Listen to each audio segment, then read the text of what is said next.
제가 이번에 방문한 곳은 강원도 평창의 북쪽 봉평면에 위치한 효석문화마을입니다. 봉평하면 메밀을 빼놓고 말할 수 없고 자연스럽게 메밀꽃 필 무렵에 이효석을 떠올리게 하는 것이죠. 그래서 봉평에 효석문화마을이 있으며 크게 이효석문화관과 효석 달빛 언덕으로 구성되어 있습니다.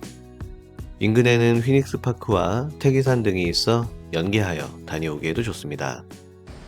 주차장은 효석문화마을 바로 앞에도 조성되어 있지만 저는 인근에서 식사도 할 겸 평창군 종합관광안내센터 앞에 주차를 했습니다.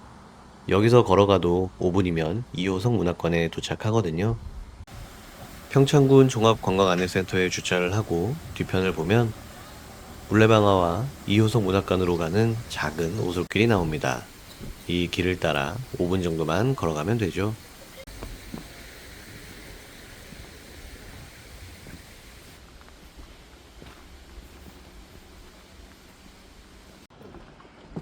이효석 문화관 입구가 보이기 시작하고 곳곳에 감자밭과 감자꽃이 한창입니다.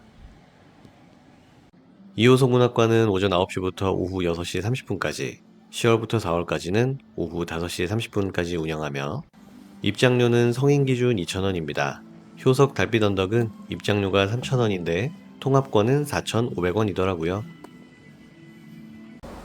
이효석은 우리나라 단편문학의 대표작인 메밀꽃 필 무렵으로 잘 알려져 있으며 이곳 평창군 봉평면이 이효석의 고향이자 메밀꽃 필 무렵의 배경이 된 공간이죠. 이효석 문학관은 이효석의 문학과 작품 세계를 한눈에 볼 수 있는 곳이며 뒤이어 방문하는 효석 달빛 언덕은 재현된 이효석 생가, 근대문학 체험관 등 볼거리와 즐길거리가 가득한 공간입니다. 이제 이효석 문학관을 들어가 봅니다. 입구 바로 앞에는 세미나실도 있고 이효석의 작품과 연보를 통해 그의 문학 세계를 엿볼 수 있었습니다.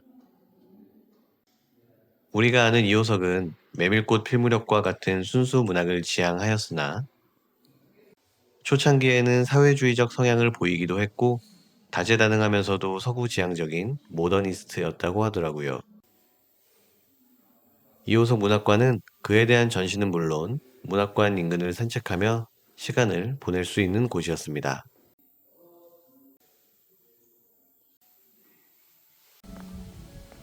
그리고 이어서 효석 달빛 언덕으로 가보았습니다.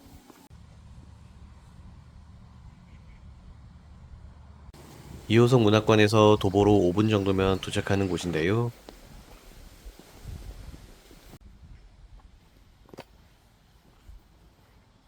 가장 먼저 방문한 곳은 이효석 생가를 재현한 곳이었습니다.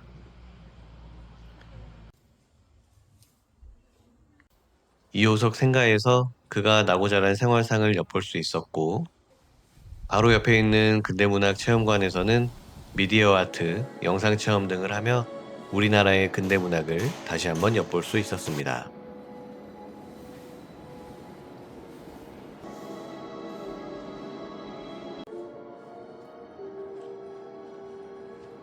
또 다른 이효석 생가 푸른집은 그의 평양에서의 생활을 재현한 공간인데 모던한 거실, 방 등이 구성되어 있었고 한쪽에는 숨겨진 공간도 있어 방문해 보시면 좋을 것 같습니다.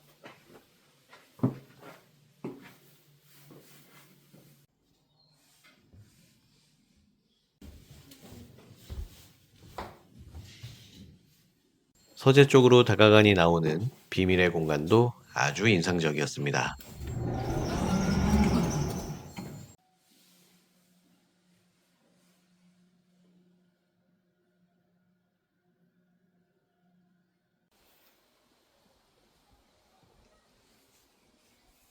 마지막으로 방문한 곳은 나귀 전망대입니다.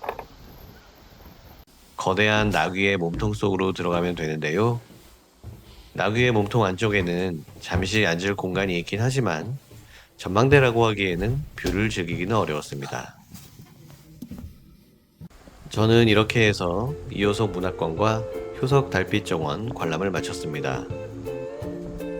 평창 봉평하면 이효석을 빼놓을 수 없는 만큼 그의 작품과 문학세계를 엿볼 수 있는 이효석 문학관, 그리고 다양한 체험시설이 있는 효석 달빛 언덕. 평창에 오셨다면 꼭 한번 방문해 보시길 바랍니다.